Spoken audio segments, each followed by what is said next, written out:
எந்த மனுஷனுக்குள்ள நிழலிடுகிறார்களோ, எந்த மனுஷனுக்குள்ள ஆவியானவர் வாசம் பண்ணுகிறாரோ, அந்த மனுஷனுக்கு முதல்ல வர்றது என்ன அப்படின்னு சொன்னா குற்ற உணர்வு தான் வரும். தவறுகளை குறித்த ஒரு உணர்வு வரும், இது செய்யக்கூடாது அப்படின்றது வரும். அப்போ இந்த வளர்ப்பிலே ஆண்டவருடைய பிள்ளைகள் வளர்க்கப்படணும். இப்போ இந்த நினிவே ஜனங்களுக்கு பாருங்களேன், அந்த அறிவு வருது, அந்த அறிவை கர்த்தரே தந்தார்.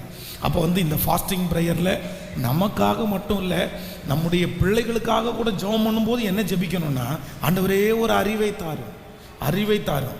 வலதுகைக்கும் இடதுகைக்கும் வித்தியாசம் தெரியாத ஜனங்களுக்கு நீர் அந்த பாவத்தை குறித்த ஒரு குற்ற உணர்வை கொடுத்தீங்களே, ஐயோ தப்பு அப்படின்ற ஒரு உணர்வை கொடுத்தீங்களே, அவங்கள ஜெபிக்க வச்சிங்களே, அவங்கள உடனே உபவாசம் இருக்க பண்ணீங்களே.